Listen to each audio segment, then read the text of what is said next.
ফরাসিতে রেলের উচ্ছেদের নোটিশ, চরম আতঙ্কে এলাকাবাসী। রেলের সম্প্রসারণের জন্য সম্প্রতি দুর্গাপুরের 30 নম্বর ওয়ার্ডের আম্বেদকর কলোনিতে রেলের জমিতে বসবাসকারীদের উচ্ছেদের নোটিশ দেওয়া হয়েছে। জানানো হয়েছে জল, বিদ্যুৎ সহ সমস্ত পরিষেবা বন্ধ করে দেওয়ার কথা। খবর পেয়ে দুর্গাপুর পশ্চিমের বিধায়ক লক্ষণ ঘড়ুই ও জেলা সহ সভাপতি চন্দ্রশেখর বন্দ্যোপাধ্যায় ও সাধারণ সম্পাদক অভিজিৎ দত্ত এলাকায় যান। আতঙ্কিত মানুষদের সাথে কথা বলেন, পাশে থাকার আশ্বাসও দেন। বিধায়ক লক্ষণ ঘড়ুই বলেন, রেলের সম্প্রসারণ হোক সেটা আমরাও চাই, কিন্তু ওরা জায়গা ছাড়ার জন্য রাজ্য সরকারকে জমি দিতে হবে, বাড়ি বানিয়ে দেব। কেন্দ্রীয় প্রকল্পের মাধ্যমে আমরা যতক্ষণ না পর্যন্ত পুনর্বাসন হচ্ছে ততক্ষণ পর্যন্ত উচ্ছেদ করতে দেব না। আগেও বলেছি, এখনো বলবো। সমালোচনায় সরব হয়ে দুর্গাপুরে পশ্চিমের প্রাক্তন বিধায়ক তৃণমূল নেতা বিশ্বনাথ পরিয়াল বলেন, কেন্দ্রীয় সরকার উচ্ছেদ করবে আর পুনর্বাসন দেবে রাজ্য সরকার। ওনাকে ভেবে চিন্তে কথা বলা দরকার। কেন্দ্রীয় সরকার উচ্ছেদের আগে অনেক কথাই বলেন, কিন্তু উচ্ছেদের পর কোনো উন্নয়ন হয় না।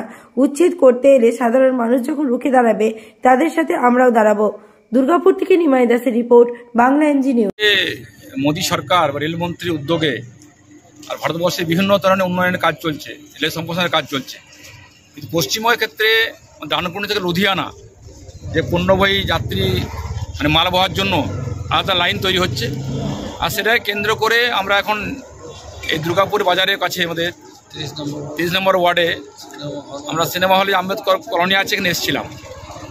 তার কারণ হচ্ছে, একদিন আগে রেল কর্তৃপক্ষ এখানে এসে পরে কিছু বাড়িতে দাগ দিয়ে গেছে, এটা ভেঙে দেওয়া হবে। অনেক আতঙ্কের মধ্যে আছেন। ঠিক গত 2 বছর আগে ঘটনা ঘটেছিল, আমি সেখানে বলে গেছিলাম এবং আজকেও বলে এসছে এখানে দেখে পরে যে রেলের সম্প্রসারণ হোক, রেলের উন্নয়ন হোক। মানুষ, এলাকার মানুষও চায় উন্নয়ন হোক, কিন্তু যারা 50 বছর ধরে এখানে বাস করছে তাদের কি হবে? তাদের দায়িত্ব কার? আগেও বলেছি, আজকেও বলছি, রাজ্য সরকার যদি জমি এখানে লাগে, রেলের জমি যদি মাপ করার পর পড়ে যায়, সেই ঘর ছাড়তে হবে। ছাড়ার আগে এখানে রাজ্য সরকার জমি দেবে, মোদী সরকার বা আমরা যা দায়িত্বে আছি এখানে বিধায়ক হিসাবে, তাদের বাড়ি বানিয়ে দেবো আমরা। অর্থাৎ উচ্ছেদ তখনই হবে বাড়ি বানিয়ে দেওয়ার পর, তার আগে নয়। আগেও বলেছি, আজকেও বলছি। কিন্তু লোকাল এখানে তৃণমূলের নেতৃত্ব, তারা উস্কানিমূলক কথাবার্তা বলে পরে মানুষ এলাকা গরম করার চেষ্টা করছেন। আমি মানুষকে বলছি, তাকেও বলবো, সত্যিকারে মানুষের পক্ষে থাকতে চান, আসুন আমরা একসঙ্গে আন্দোলন করি। 2 মাস আগে এডিডিএ রাজ্য সরকার এখানে জমি উচ্ছেদ করেছেন, সিটি সেন্টার, দুর্গা বাজার উচ্ছেদ করলেন। কোথায় ছিলেন? আন্দোলন করেছেন, প্রতিবাদ করেছেন। আজকে গরিব মানুষগুলোকে সঙ্গে নিয়ে পড়ে আন্দোলন করছেন, বিক্ষোভ করছেন, প্রতিবাদ করছেন, পতাকা নিয়ে পড়ে। কিন্তু আমি বলবো, পতাকা ছাড়া আসুন, জাতীয় ফ্ল্যাগ নিয়ে মানুষের পাশে দাঁড়াবো, আন্দোলন করব। এদের ঘর দেওয়া হবে। আর ঘর কে দেবে?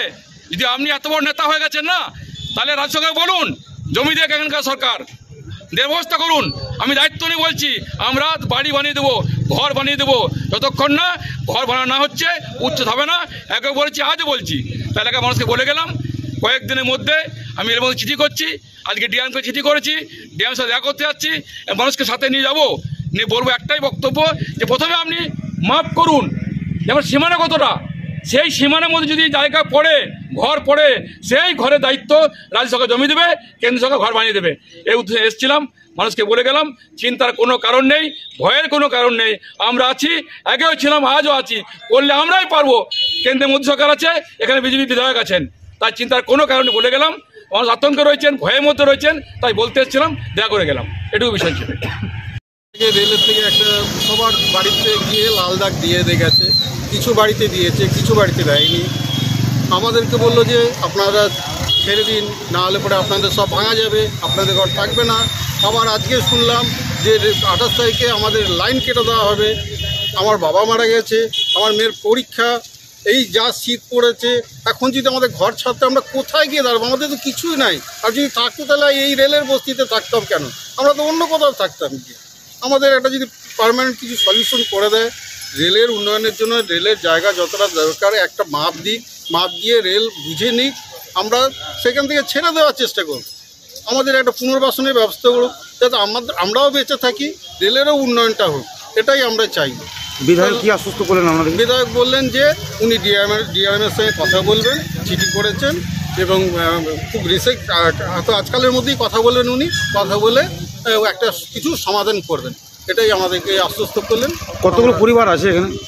এখানে মোটামুটি 300 পরিবার তো হবেই। কত বছর আছেন এখানে? আমি প্রায় 25 বছর ধরে আছি। আমার থেকেও আরও বেশি আছে অনেকে, 30, 40, 50 বছর ধরেও আছে অনেকে, যাদের অনেকের এখানেই জন্ম, 50, 60 বছর, 70 বছর ধরে রয়েছে, একইভাবে রয়েছে। এখন কি চাইছেন? আমরা চাইছি যে রেল যদি উন্নয়নের জন্য ভাঙে তো রেলের জায়গায় রেল বুঝে নিক, একটা কংক্রিট একটা মাপ দিক যে এই মাপের মধ্যে আমাদের জায়গা, এর বাইরে হলে তোমরা সরে যাও, আর আমাদের পুনর্বাসন দিক, আমরা থাকবো, সরে যাবো। আমাদের পুনর্বাসন আমাদের চাই, নাহলে আমরা যাবো কোথায়? আমাদের এটুকু ক্ষমতা নেই যে একটা ঘর করে অন্য কোথাও কিছু করতে পারবো। আমাদের সেই ক্ষমতা থাকলে আমরা থাকতাম না রেলের জন্য। এইভাবে কেউ বাঁচা যায় না, প্রতিদিন টেনশন নিয়ে এইভাবে বাঁচা যায় না, তিল তিল করে। আমরা খুব কষ্টের মধ্যেই রয়েছি। কেন্দ্রীয় সরকার উচ্ছেদ করবে আর রাজ্য সরকার পুনর্বাসন দেবে, মানে এটা হচ্ছে যে বাতুলতা মাত্র। তো ভেবেচিন্তে মন্তব্য করা উচিত। রাজ্য সরকার যেখানে যেখানে উচ্ছেদ করছে সেখানে রাজ্যের সরকার হচ্ছে বিকল্প পুনর্বাসনের আগে ব্যবস্থা করছে, তারপরে উচ্ছেদের প্রক্রিয়া চালাচ্ছে। যেমন আমরা সাব ডিভিশন হসপিটালের সামনে যে রাস্তার উপরে যারা এনক্রোচ করেছিল, আমরা তো সেখানে হচ্ছে যে রাজ্য সরকারই পুনর্বাসনের ব্যবস্থা করে দিয়েছে তাদেরকে স্টল করে। সিটি সেন্টারেও একটা পার্ট হয়েছে আর একটা পার্ট হবে। এমএমসি ফুলজোরের সামনেও হচ্ছে যে বিকল্প পুনর্বাসনের ব্যবস্থা করেই উচ্ছেদ করা হয়েছে। তো যেখানে রাজ্য সরকার উচ্ছেদ করছে, রাজ্যের রোল আছে, সেখানে রাজ্য সরকার তার পুনর্বাসনের ব্যবস্থা করছে, তেমনি কেন্দ্রীয় সরকার উচ্ছেদ করছে, তো কেন্দ্রীয় সরকারকেই ব্যবস্থা করতে হবে। কিন্তু সেখানকার লোকরা একটা আতঙ্কের মধ্যে রয়েছে, দিশাহারা অবস্থায়, তাদের পাশে কিভাবে রয়েছে? কেন্দ্রীয় সরকারের এখন হচ্ছে ওয়ান পয়েন্ট পলিটিক্যাল এজেন্ডা হচ্ছে যে ভারতবর্ষে যেখানে যেখানে রাষ্ট্রায়ত্ত শিল্প আছে, যেখানে যেখানে তার জমি পড়ে আছে, ফাঁকা জমি পড়ে আছে, সেই জমিগুলোকে উচ্ছেদ করা এবং সেগুলোকে প্রাইভেটাইজেশন করা, বিক্রি করা। শিল্পায়নের নামে মিথ্যে কথা বলে জমিগুলোকে দখল করে জমিগুলোকে হচ্ছে যে মাল্টিন্যাশনাল কোম্পানির হাতে বিক্রি করা, এটা হচ্ছে ওদের কাজ।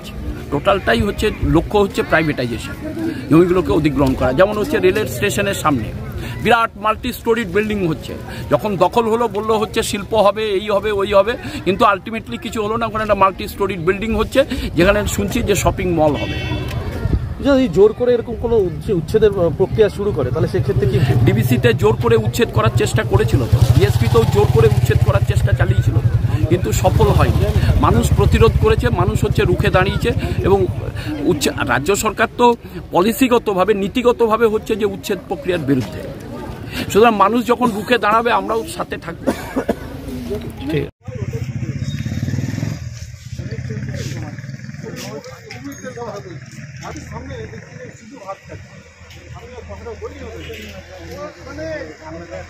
হয় না, এরকম রাস্তায় এসে বসে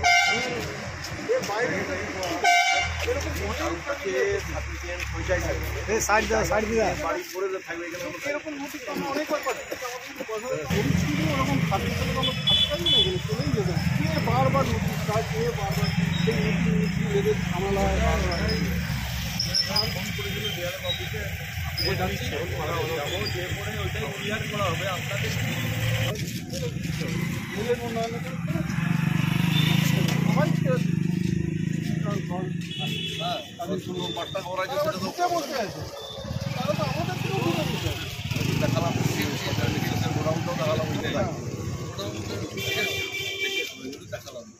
তাদের দোতলা বাড়ি একদম লাইনে আরো সাইডে, একদম তাদের দোতলা বাড়ি, তারা বলছে পাট্টা আছে।